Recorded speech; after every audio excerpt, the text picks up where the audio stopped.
만물을 말씀으로 창조하시고 우리를 또 지으셨을 뿐만 아니라 우리에게 은혜를 허락하사 주님의 존전 앞으로 인도해 주신 하나님 아버지와 어린 양 예수 그리스도를 찬양하기를 원합니다. 오늘 이 거룩한 날 성산에 올라와 주님 앞에 나온 이 모든 하나님의 백성들의 면면을 주님께서 다 굽어 살피시옵시고 그 이름을 불러주옵시고 그 심령 가운데 고통하는 것과 애타는 마음과 눈물을 주께서 받으셔서 하늘의 놀라운 생명과 은혜로서 대신 채워 주시옵소서. 아버지 하나님, 우리에게 성령의 충만함을 허락하여 주시고 모든 각 사람들이 은혜에 초점이 맞춰져서 하나님의 말씀을 뚫어 깨달을 수 있는 거룩한 능력으로 무장받는 이 시간 될 수 있도록 역사하여 주시옵소서. 감사드리오며 이 모든 것 살아계신 우리 구주 예수 그리스도의 이름으로 기도합나이다. 아멘. 계속해서 우리가 창세기 1장 1절 살펴보고 있습니다. 언제까지 1장 1절을 할까요? 오늘이 1장 1절 마지막 시간입니다. 사실 우리가 앞에 했던 두 개의 강해 설교, 두 번의 강해 설교는 오늘 이 결론에 도달하기 위함이라고 해도 과언이 아닙니다. 그만큼 우리가 중요한 오늘 본문을 또 내용을 다루게 될 것입니다. 우리가 익히 또 많이 들어보시고 또 아시는 것처럼 그리스의 아주 유명한 소크라테스라고 하는 철학자가 했던 말이 있죠. 너 자신을 알라라고 했었습니다. 근데 이 말은 굉장히 중요한 내용입니다. 우리 모든 각 사람들이 정말로 너 자신을 알아야만 합니다. 자기의 정체성을 깨달아야만 합니다. 왜냐하면 내가 누구인지, 내가 어떤 존재인지를 깨닫지 못하면 내가 어디를 향해서 나아가야 할지, 나는 무엇을 위해서 살아야 할지, 나는 어떻게 살아야 할지도 깨달을 수가 없게 되고 어떻게 행할지도 알지 못하게 되는 것입니다. 그렇기 때문에 행동이 결정이 되려면 자신이 누구인지, 자신의 정체성에 대한 바른 해석과 그 깨달음이 반드시 필요하다고 하는 것입니다. 우리가 출애굽기에 보면 출애굽 백성들이 나오죠. 이스라엘 백성이 430년간 노예 생활을 했습니다. 엄청난 기간이었죠.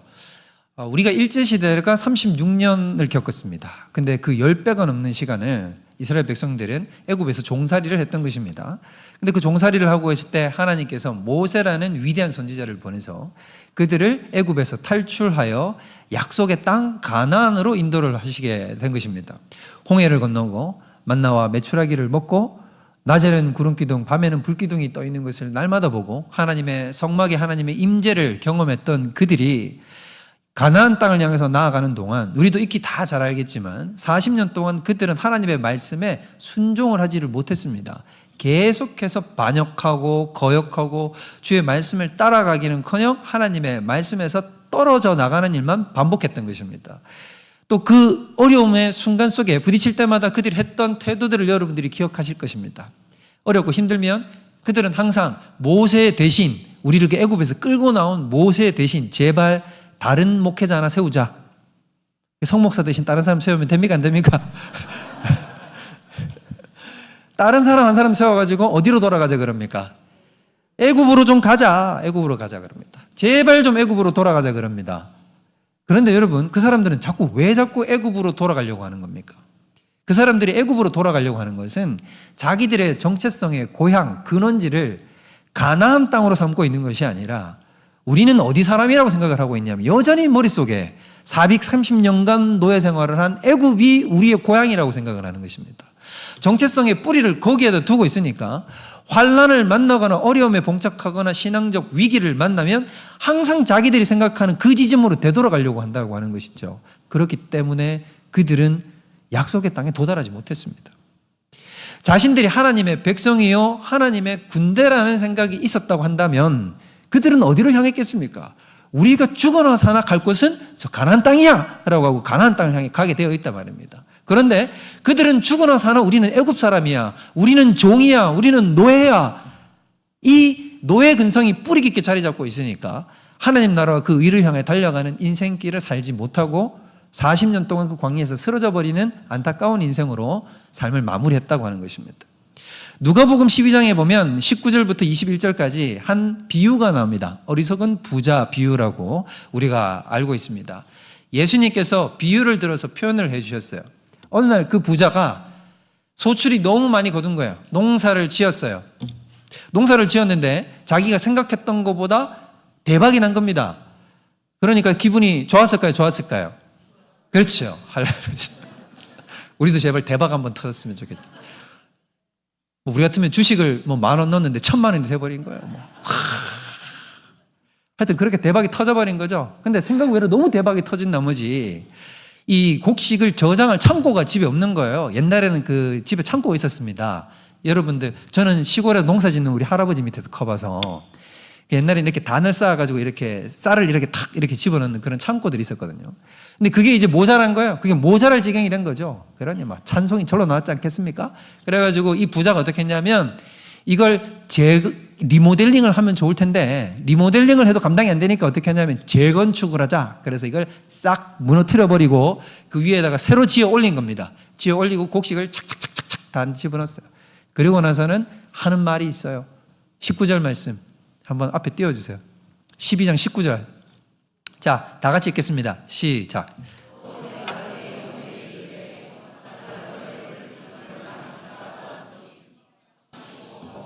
넘어가면 안 되고요. 아직 덜 읽었잖아. 자, 다시 평안히 시작. 평안히 쉬고 먹고 마시고 즐거워자 하리라 하되. 자, 저기 딱 잘 보세요. 고정에서 보면 저 사람의 가치관이 저기 다 나오고 있는 거예요. 자, 지금 대박이 터졌단 말이에요. 그리고 나서는 자기가 자기 영혼에게 얘기를 해요. 원래 누가 얘기를 해야 되냐면 하나님이 내 영혼에 얘기를 해야 되는데 자기가 자기 인생의 주인이 되어 놓으니까 자기가 자기 영혼에게 스스로 얘기를 하는 겁니다. 그리고는 뭐라고 얘기를 하냐면 영혼아, 여러 해 쓸 물건을 많이 쌓아두었네. 평안히 쉬고 먹고 마시고 즐기자. 이게 저 사람의 인생의 모토요, 인생의 가치관이요, 인생의 철학인 거예요. 그러면 딱 두 가지를 압축되는 거죠. 첫 번째 뭡니까? 재물을 많이 쌓아두는 게 그 사람의 가치관이에요. 두 번째, 하나로 다 합쳐질 수 있어요. 제발 좀 평안히 쉬고 먹고 마시고 즐거워하는 겁니다. 2000년 전이나 오늘날이나 다를 게 있습니까? 없습니까? 똑같죠. 1.1핵도 다르지 않고 사람이란 존재가 하나님을 떠나 있는 사람들은 다 머릿속에 꿈꾸는 게 뭐냐면 재물 좀 많이 모았으면 좋겠다. 좀 평안히 좀 쉬자. 좀 일 좀 하지 말고 먹고 마시고 좀 해피하게 살자. 그게 답니다, 여러분. 인생에 그게 다예요. 얼마나 불쌍한 인생인 것인가. 우리 옛날에 초등학생들 장래 희망 물으면 그랬다잖아요. 저희 이때는 과학자, 뭐 대통령. 그런데 얼마 전까지 초등학생은 뭐라 그랬습니까? 건물주. 목사님 아세요? 조물주 위에 건물주예요. 이러더라고요. 건물주가 왜 희망사항이에요? 가만히 있어도 새 들어와가지고 떵떵거리면서 산다 이거죠. 그걸 원하는 거예요. 애들부터 시작해가지고 노년에 이르기까지. 요즘은 또 유튜버라면서요. 인기도 얻고 돈도 막 들어오고 이러니까 그게 좋아가지고 그걸 원한다는 거예요. 그러니까 뭐냐면 어린아이로부터 시작해가지고 노년에 이르기까지 모든 사람들이 재물에 미쳐 있어요. 그 돈 하는데. 근데 2000년 전이나 지금이나 사람들은 모두 다 하나님이 빠진 자리를 무엇으로 메꾸려고 그러냐면 돈으로 메꾸려고 합니다. 왜냐하면 돈이 있으면 든든하거든요. 보호막이 되는 것 같거든요. 나를 지켜줄 것 같거든요. 그 다음에 원하는 게 뭡니까? 평안히 쉬고 먹고 마시자 즐기자 이건 겁니다. 텔레비전 틀면 다 뭐 나옵니까? 안 보세요? 먹방. 유튜브 틀면 다 먹방이에요. 여러분 오죽하면 먹방이라는 먹는 거 방송하는 그거가 먹방이라는 말이 전 세계적으로 쓰는 통용어가 돼버렸어요. 아유 고유명사가 됐습니다. 그래서 먹는 거 방송하는 거는 미국 사람도 먹방, 영국 사람도 먹방, 아프리카 가나 사람도 먹방이라고 얘기해요. 그러니까 뭐냐면 얼마나 먹는 걸 즐기면 먹방이 다른 사람 먹는 거 보고 왜 그렇게 즐거워할까요? 그리고 요즘 또 어떤 게 대세입니까? 여행 가고 좋은 카페 가고 어디 가가지고 즐기는 것, 이게 현대인의 모든 삶의 모토가 되어버렸다는 것입니다. 근데 하나님은 저런 삶의 철학을 갖고 있는 자를 향하여 뭐라고 딱 평가하시냐? 그 다음 9절 20절 읽어보겠습니다. 시작.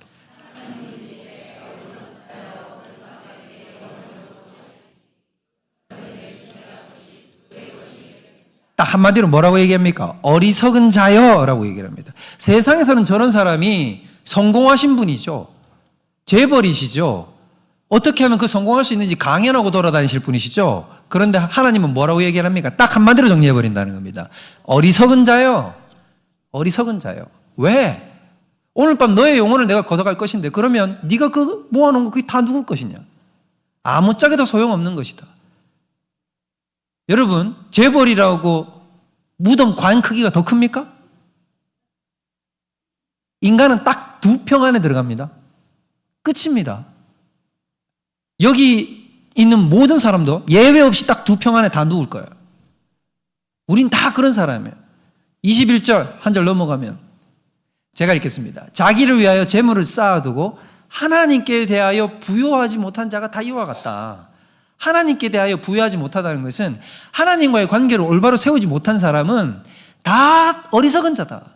다 부족한 자들이다 라고 얘기합니다. 그래서 우리에게 정말로 절실히 요구되고 필요한 것은 무엇인 줄 아십니까? 거룩한 불만족이에요. 인생이 잘 풀리고 내가 건강하다고 해서 거기서 만족하고 주저앉아 버리는 것이 아니라 그게 인생의 전부가 아니라는 것을 깨달아 알고 참된 만족과 행복을 위하여 참된 영혼의 만족을 위하여 나아갈 수 있는 거룩한 불만족이 있어야 된다고 하는 것입니다. 어거스틴이라고 하는 아우구스티누스라고 하는 신학자가 이 고백록에서 이렇게 얘기를 했어요. 뭐라고 얘기를 했냐면 하나님 우리 인간에게는 하나님만이 채울 수 있는 이 공간이 있어서 영원하신 하나님이 우리 심령 가운데 들어오시지 않으면 우리는 결단코 만족을 할 수 없습니다 라고 고백을 해요. 그 고백이 우리의 고백이 되어야 된다는 것입니다. 그래서 예수님은 뭐라고 얘기를 하십니까? 심령이 부요한 자가 복이 있나니? 가난한 자가 복이 있나니? 배고픈 자가 복이 있다는 거예요. 의에 줄이고 목마른 자, 거룩한 불만족을 가지고 있는 자, 애통하는 자가 복이 있다고 하는 것입니다. 눈물 흘리고 하나님의 은혜를 구하는 그 자가 복이 있다고 하는 거예요.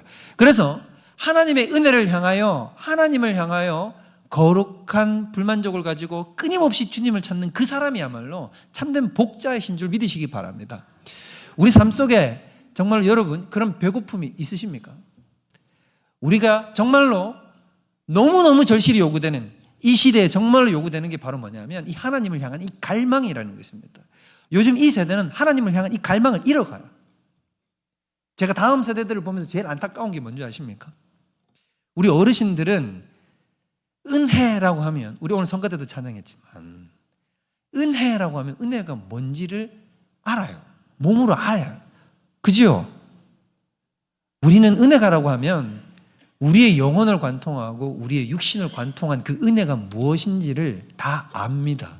근데 이 다음 세대들에게는 은혜라고 얘기를 하면 은혜가 무엇인지 잘 몰라요. 그게 뭔지 모른다는 것입니다. 정말로 주님을 갈망하는 사람, 정말로 주님 아니면 살 수 없다라고 주님께 매어 붙드는 그 사람에게는 하나님의 은혜가 임하는 것입니다. 우리에게 정말로 필요한 거예요. 지금 이 시대가 여러분 종교학적으로 보면 개인 소득이 1만 불을 딱 넘어가는 순간 그 나라는 뭐가 꺾여버리냐면 종교적 열정이 확 꺾여버려요. 우리나라는 이미 3만 불을 넘어가고 있지 않습니까? 4만 불 넘어가는지 모르겠네요. 하여튼 달려가고 있는데 우리나라가 1980년대 후반에서 90년대 초에 이 1만 불의 노선을 넘어갔단 말입니다. 넘어가는 순간 한국 기독교가 확 꺾여버리는 거예요. 왜? 사람들이 전부 다 심령이 저 어리석은 부자처럼 변해가지고 여호와께 대하여 부요하기를 거부하거든요. 이제는 이곳이 조사원이라고 얘기를 한단 말이에요. 그래서 그러면 우리는 자기의 정체성을 알아야 된다라고 얘기를 했습니다. 그러면 도대체 우리는 자기의 정체성을 어떻게 할 것인가? 어떻게 해야 내 정체성을 알고 정말 바른 자리매김을 하고 살아갈 수 있을 것인가? 라고 얘기를 했을 때 먼저 아닌 것부터 세상은 어떻게 자기 정체성을 알라라고 이야기를 하는지 그 방법을 한번 먼저 얘기해 보겠습니다. 여러분 스티브 잡스 아시죠? 애플. 역시 우리 장로님 발음이 좋으시네요. 애플 만든 그 스티브 잡스가 스탠퍼드 대학에 가가지고 졸업 연설을 했습니다. 졸업에 가서 그 졸업하는 백성이래요. 학생들을 위해서 격려사 같이 이렇게 하는 거예요. 근데 거기서 뭐라고 얘기를 했냐면 앞으로 인생을 이렇게 살아라고 얘기해 주는 거예요. 앞으로 인생을 살 때 당신들은 남이 만들어 놓은 도구마에 사로잡히지 마라. 이 도구마라는 게 뭐냐면 우리 신학적으로 얘기하면 교리라는 것이고 세상적으로 얘기하자면 남이 만들어 놓은 체계, 남이 옳다고 하는 거기에 너 얽혀 들어가지 말아라는 것입니다. 네가 도구만을 만들고 네가 주체가 되어서 모든 걸 거부하고 네가 원하는 삶의 방식을 쫓아서 네가 그렇게 꿈을 향해 나아가야 된다 이거예요. 남이 만들어 놓은 데 갇히지 말라라고 얘기를 했어요. 두 번째, 너의 정체성은 어떻게 알 수 있는 것이냐? 너의 내면을 들여다봐라. 남들 쳐다보지 말고 위대하다 생각하는 거 쳐다보지 말고 너의 정체성은 네가 결정하는 거야. 그러니까 남들이 하는 말에 귀 기울이지 말고 너의 목소리에 귀를 기울여 라고 얘기를 했습니다. 사람의 피를 끓어오르게 만드는 말 아닙니까? 맞다라는 생각이 척척 들죠. 그러나 여러분, 이렇게 할 수 있는 존재는 세상에 딱 유일하게 한 존재밖에 없다는 겁니다. 생각해 보세요. 스스로 존재하는 자만이 자기 내면의 목소리를 통해서 그것이 옳다라고 정의 내릴 수 있는 자가 아니겠습니까? 어떻게 스스로 존재하지 않는 자가 타의에 의해 존재하고 내가 결정한 것이 없는 존재가 어떻게 내가 스스로 모든 것을 결정짓고 내가 법과 제도와 선과 악의 판단의 기준이 된단 말입니까? 그렇게 될 수가 없다라는 것입니다. 오직 유일자이시요 창조주이시요 유일한 근원자 되시는 하나님만이 그렇게 하실 수 있는 거예요. 그 말은 스티브 잡스 같은 이런 사람들이 하는 말은 뭐냐면 네가 신이 되라 이 말인 거예요, 사실은. 근데 그 말은 바로 하나님과의 관계에서 부여하지 못하여 하나님에게서 떨어져 나가라는 얘기인 것입니다. 굉장히 위험한 생각이라는 것을 아셔야 돼요. 세상은 공중권세 잡은 자가 사로잡고 있어요. 그 공중권세 잡은 자가 사람들의 사상을 지배합니다. 사상 가운데 끊임없이 무의식적으로 우리에게 쇠뇌하게 만드는 가스라이팅을 시키는 게 뭐냐면 네가 하나님이야, 네가 주인이야, 다른 사람 말 듣지 마, 다른 존재의 말 듣지 마, 오직 네 뜻대로 살아가라고 얘기를 합니다. 그거 다 거짓말이라는 사실을 아셔야 됩니다. 그 거짓말입니다. 그렇게 살다가 여러분 죽습니다. 사망의 길이라는 것입니다. 생명의 길은 어디에 있느냐? 여호와 하나님을 따라가는 그 길이 있습니다. 하나님이 아니고는 우리를 구원할 자도 없으시고 하나님이 아니고는 선악과 판단의 기준이 되실 분도 없으시고 하나님이 아니시고는 여러분에게 참된 기준이 되실 분도 없으시다는 것입니다. 이걸 우리는 깨달아야 된다고 하는 것이죠. 그래서 오늘 우리 창세기 1장 1절을 보면 하나님께서는 무엇이라고 얘기하십니까? 태초에 하나님이 천지를 창조하시니라 라고 얘기하십니다. 천지를 창조했다는 얘기는 온 우주 만물의 주인이 누구시라는 얘기냐면 바로 살아계신 하나님이시라는 얘기인 것입니다. 그 하나님이 천지 만물의 주인이라면 너무나 간단한 진리죠. 나의 주인도 누구이신 것입니까? 하나님이십니다. 이 간단 명료한 진리를 우리는 가슴에 새겨야 되는 거예요. 그런데 문제는 뭐냐? 사람은 이런 하나님이 나의 주인 되신다는 이 말을 본능적으로 듣기 싫어한단 말이에요. 벌써 이 자리에 있는 분들 중에서도 그게 거부감이 드시는 분들이 있을 거예요. 무슨 하나님이 주인이? 제가 전에도 말씀드린 바 있었지만 제가 처음 사역을 했을 때 새가족부를 담당했다고 했습니다. 그때 누가 찾아왔냐면 프로골퍼가 찾아왔어요. 이 와가지고 우리 청년부에 등록을 했는데 이 청년이 모태신앙이었던 거예요. 모태신앙인데 이제 와가지고는 어떻게 한참 쉬고 있다가 교회를 잠시 끄는 거죠. 그러다가 이제 교회로 온 거예요. 와가지고 새가족부에 등록을 하고 새가족 교육을 저와 1대1로 이제 받게 된 겁니다. 받을 때 제가 질문을 했어요. 형제님 인생의 주인은 누구이십니까? 라고 얘기했더니 이 형제가 제가 지금도 기억납니다. 1초도 망설이지 않는 거야. 바로 탁 튀어나온 거야. 뭐라고? 저죠! 이렇게 얘기하고. 제 인생의 주인은 저죠! 딱 이렇게 얘기를 하는 거예요. 그런데 이제 지금까지 우리가 배운 이런 맥락을 모르고 그냥 이렇게 순간적으로 자기의 무의식을 가지고 물론 그게 진실의 고백이겠지만 그렇게 나올 수 있으니 다시 제가 오늘 이렇게 했던 얘기들을 싹 반복을 해가지고는 다시 물은 거예요. 자, 이제 형제님 인생의 주인이 누구신 것 같습니까? 라고 얘기를 했더니 그 형제의 표정을 제가 잊을 수가 없어요. 인상이 이렇게 찡그러지는 거예요. 이렇게 찡그러지더니 뭐라고 그러냐면 그래도 내 인생의 주인이 저죠 어떻게 하나님입니까? 제 인생의 주인이 하나님. 저는 그렇게 생각하지 않습니다. 저는 그렇게 단호하게 얘기하는 그 형제의 표정을 잊을 수가 없단 말이에요. 정말 충격적이었거든요. 근데 여러분, 그게 모든 인간의 본질적인 모습이에요. 사람은 근본적으로 누군가의 지배를 받기를 싫어하고 누구 밑에 들어가는 걸 싫어합니다. 왜 남자들이 군대 가면 정신 차리는 줄 아십니까? 군대 가보면 말도 안 되는 일에 무조건 순종을 해봐야 되거든요. 근데 사람이 언제 진짜 사람이 되냐면 순종을 하는 존재가 될 때 그때 비로소 인간다움이 회복되는 거예요. 근데 순종하기가 쉬워요, 어려워요? 어렵죠. 그러니까 군대 가면 뭐냐면 제식 훈련하고 빠따 때리고, 지금은 빠따 안 때리죠. 그렇게 힘들게 훈련을 시켜가지고 순종하게, 즉각 상관의 명령에 딱딱 순종하게 만든단 말입니다. 그러고 나오면 자기가 얼마나 부족한 존재인지 그때 이제 눈이 떠지기 시작하는 거예요. 근데 인생이라는 게 똑같단 말입니다. 사람은 근본적인 죄성이라는 것이 있어서 하나님이 나의 주인입니다. 하나님이 주인이시기 때문에 주님이 말씀하시면 나아가고 주님이 말씀하시면 멈춰 서겠습니다가 그렇게 쉽게 안 된단 말입니다. 우리 일상에서도 겪지 않습니까? 그게 쉬운 일이 아니다라는 거죠. 거기에 저항하는 것이 우리 안에 있는 죄의 뿌리라고 하는 것이다. 그런데 일상적이고 그 다음에 처음에 자연인으로 태어난 사람들은 딱 마음속에 영혼의 구조가 어떻게 되어 있냐면 나라는 존재가 맨 꼭대기 위에 올라가 있어요. 내 밑으로 누가 다 포진되냐면 부모님도 내 밑에, 자식도 내 밑에, 내 배우자도 내 밑에, 심지어 누구도 내 밑에 있을까요? 하나님도 내 밑에 있는 겁니다. 이게 죄라고 하는 겁니다. 이렇게 딱 세팅이 돼 있어요. 근데 여러분, 내가 왕노릇하다가 내가 스스로 이 왕자리에서 내려놓을 수 있을까요? 여호와 하나님, 이제 보니 당신이 왕이시네요. 올라가소서. 여러분, 이거 절대로 맨정신으로 되는 일이 아닙니다. 사람이 거듭난다고 하는 것, 이 관계가 역전해서 뒤집어진다고 하는 것은 내가 그렇게 하고 싶다고도 그런 생각도 안 들어요, 사실 성경은. 그렇게 할 수도 없고 그렇게 될 수도 없는 것입니다. 근데 사람이 하나님께서 은혜를 주시면 어떻게 되냐면 이게 절대로 뒤집히지 않을 것 같은 것이 이렇게 뒤집혀요. 그래서 누가 맨 꼭대기로 올라가시냐면 하나님이 맨 꼭대기로 올라가시고 그 다음에 내가 그 밑에 자리에 자리하게 되는 놀라운 일이 일어납니다. 이 역전의 역사는 무엇으로 말미암아 나타나는 것이냐면 오직 성령으로만 나타난다는 것입니다. 그러므로 성령이 아니고는 예수를 뭐라고 시인할 수 없을까요? 주님이라고 시인할 수가 없는 것입니다. 우리 이 말씀 찾아보겠습니다. 앞에 안 나올 거예요. 자, 고린도전서 12장 3절. 외우기도 좋아요. 몇 장 몇 절이라고요? 1, 2, 3이잖아요. 그죠? 아무리 생각해도 좋은 성경 강사가 왔어요. 그죠? 자, 278페이지 있습니다. 278페이지 12장 3절 다 같이 읽어보겠습니다. 시작.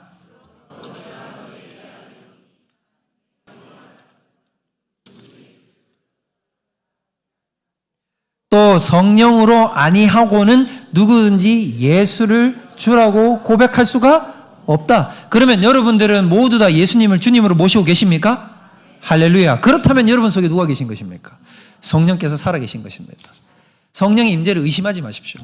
성령께서 여러분 속에 계시기 때문에 내가 예수를 주라고 시인할 수 있고 주님을 모실 수 있고 주님을 창조주요 나의 유일한 구원자로 모실 수 있게 된 것입니다. 그것이 하나님이 우리에게 주신 은혜다라고 하는 것이죠. 근데 그리스도인은 거기에서 그치지 않아요. 한 단계 더 나아갑니다. 그리스도인은 예수님을 주인으로 하나님을 주님으로 이렇게 모시는 것이 어떻게 되는 거냐면 그렇게 모시고 경배하고 주님을 높이지 않고서는 살 수가 없는 존재가 되는 것입니다. 이런 게 아니에요. 교회에서 하나님을 주인으로 모시세요, 모시세요, 모시세요. 주인으로 인정하세요, 인정하세요, 인정하세요 해가지고 인정하는 게 아니란 말입니다. 그리스도인은 어떻게 되는 것이냐면 하나님을 주인으로 모시지 않고는 살 수가 없는 것입니다. 이 말이 우리 속에 어떻게 다가와야 되냐면 여러분에게 맞아, 저것이 곧 정말 나의 마음인데 저게 진짜 나의 마음인데 라는 생각이 여러분 들어야 된다는 것입니다. 우리가 요한복음에 보면 이렇게 나옵니다. 5장 12절을 보면 5장 30절 예수님이 얘기했어요. 예수님이 내가 아무것도 스스로 할 수가 있다 없다? 없다. 자, 여기까지는 딱 끊어서 보세요. 예수님은 아무것도 스스로 할 수가 없대요. 정말 예수님이 아무것도 스스로 할 수가 없습니까? 예수님은 뭐라 그랬냐면 나는 아무것도 스스로 할 수가 없어. 나는 오직 누구의 뜻대로 할 뿐이냐면 하나님 아버지의 뜻대로 할 수밖에 없어 라고 얘기를 하는 것입니다. 자, 예수님은 자기 뜻대로 할 수 있잖아요. 있거든요. 하나님이시니까. 그런데도 불구하고 왜 아버지의 뜻대로 해야만 합니까? 그리고 왜 아버지의 뜻대로 하지 않으면 나는 살 수 없어 라고 이렇게 얘기를 하시는 걸까요? 아버지와 아들은 완전히 사랑의 관계로 밀착되어 버렸기 때문에 하나님 아버지의 뜻대로 행하지 않고서는 존재의 의미가 없는 거예요. 여러분, 두 사람이 너무너무 사랑하잖아요. 남녀가 너무너무 사랑하면 서로를 향해서 이런 고백을 하지 않습니까? 너 없는 인생은 아무 의미가? 고백 좀 해보세요. 여러분, 그 고백을 해가지고 지금 다 결혼했잖아요. 우리 남편분들 표정이 그때 괜히 했어 이런 표정이. 그게 뭐냐면 상대가 없으면 내가 의미 없기 때문에. 근데 여러분, 정말로 상대가 없으면 내가 못 삽니까? 살 수 있잖아요. 밥 여전히 먹고 또 학교도 가고 직장도 가고 또 살 수 있어요. 살려면 살지. 왜 못 살아? 살지. 그런데 왜 살 수 없다라고 얘기를 하고, 정말로 그렇게 왜 살 수 없냐면 그 사랑과 내가 뭐로 엮여져 있기 때문인 것입니까? 사랑으로 완벽하게 엮였기 때문인 거예요. 여러분의 자녀를 생각해 보십시오. 여러분의 자녀 없으면 못 살잖아요. 자녀 없는 인생이 무슨 의미가 있냐 말이에요. 그게 왜 그렇습니까? 또 자녀 없어도 뭐 먹고 여행 가고 나도 할 수 있어요. 그런데 그 없는 것은 나는 상상도 하기 싫은 거지요. 마찬가지라는 것입니다. 기독교인은 어떤 사람이냐면 내가 하나님을 떠나서 살 수도 있을 거예요. 그런데 그런 인생이 나에게는 아무런 의미가 없어요. 그렇기 때문에 그렇게 살 수가 없는 것입니다. 하나님을 떠나서 만족할 수 없는 거예요.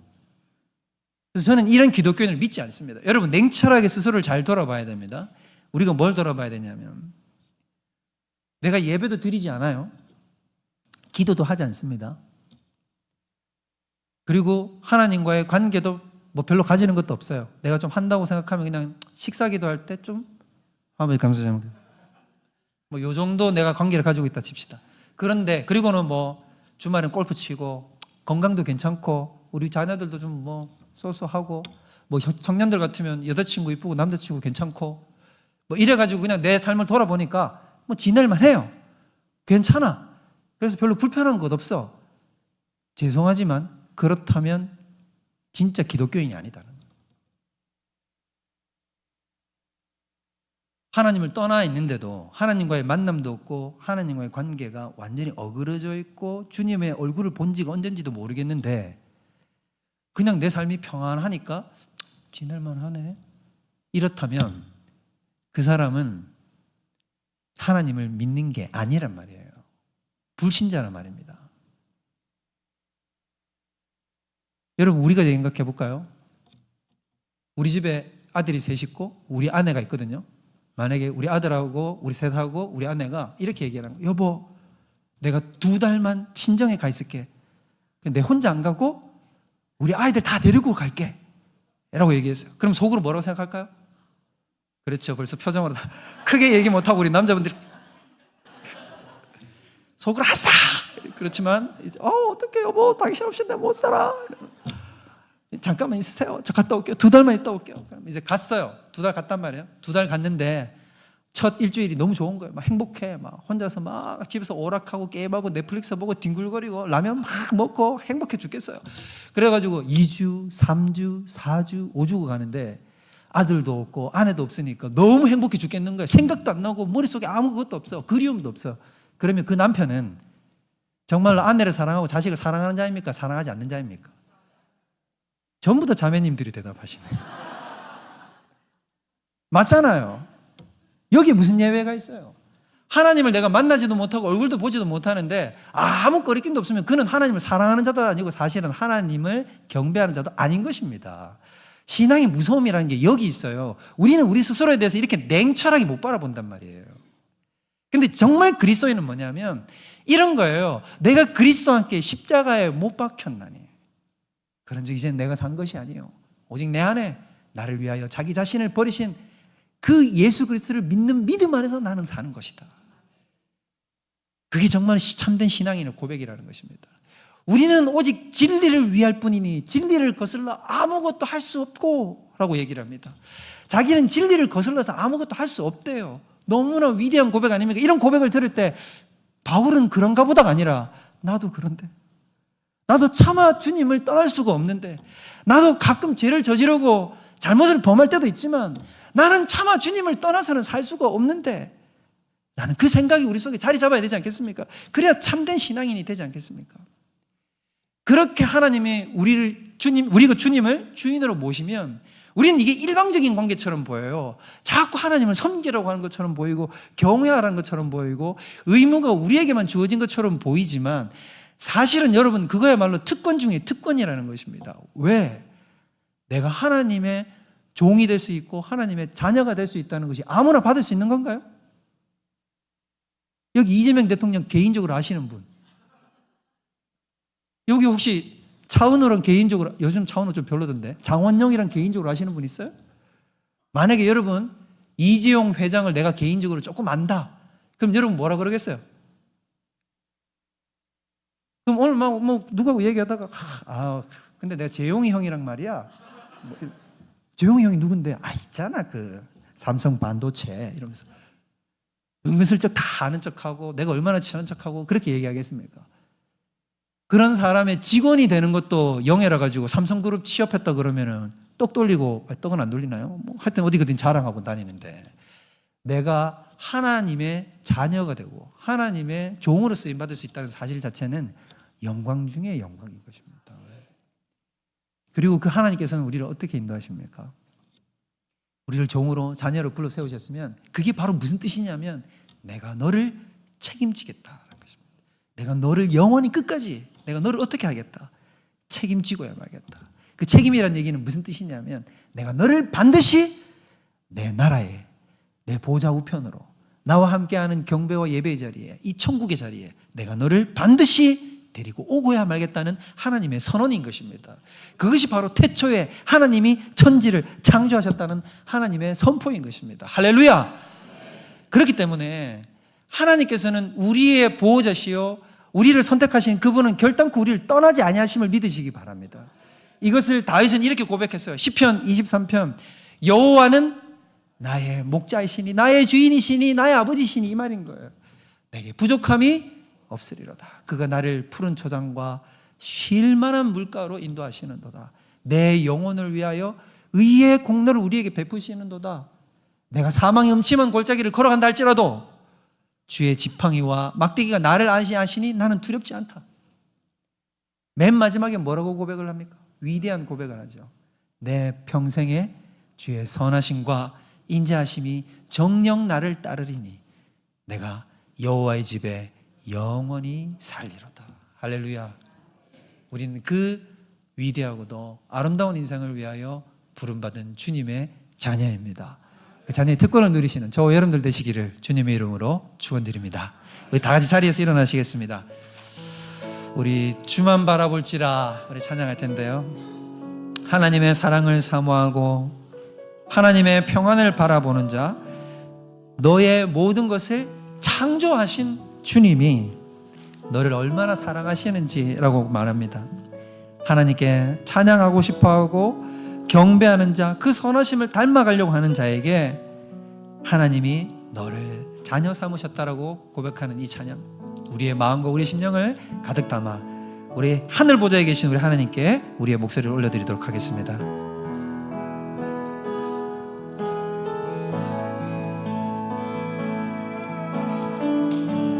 하나님의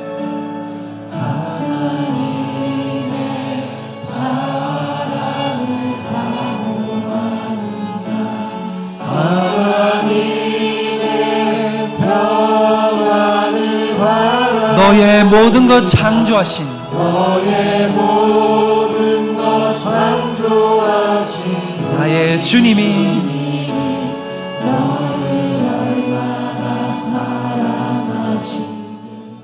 하나님께 찬양과 경배하는 자,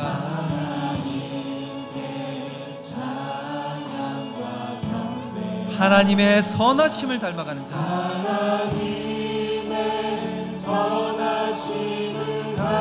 그분이 나의 창조주이십니다.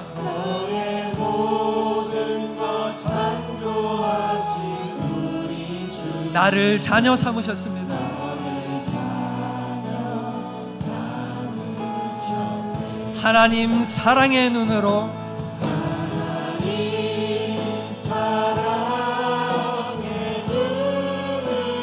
나를 어느 때나 바라보시고 하나님의 인자한 귀로 나를 기울이시고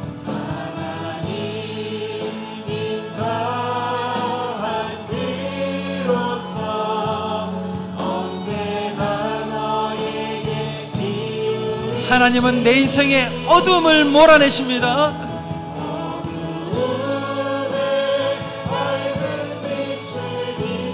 나의 신음에도 응답하시는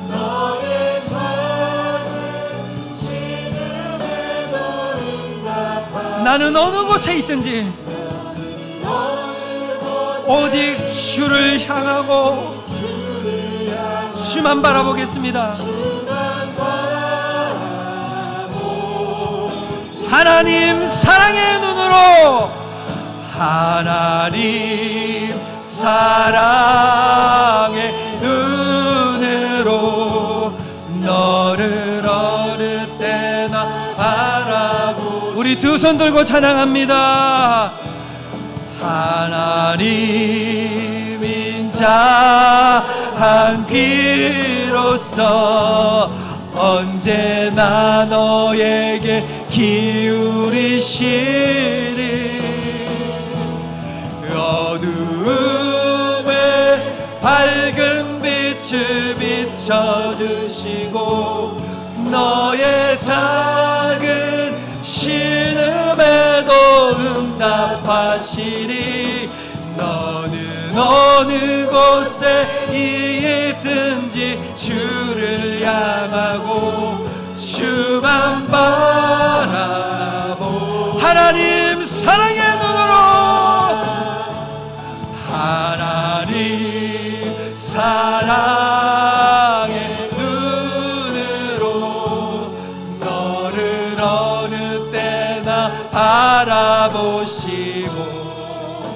오 주님, 하나님 인자한 귀로서 언제나 너에게 기울이시니.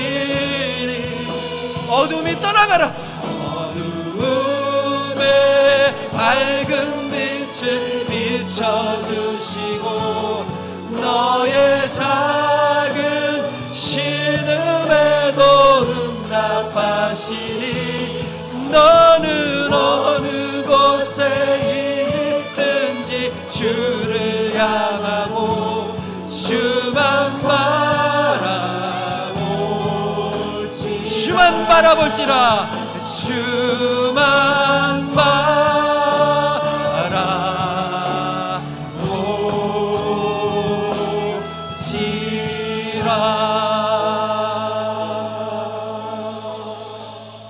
오 하나님, 두 손 높이 들고 주님을 향하여 찬양하는 이 백성들을 바라보시옵소서.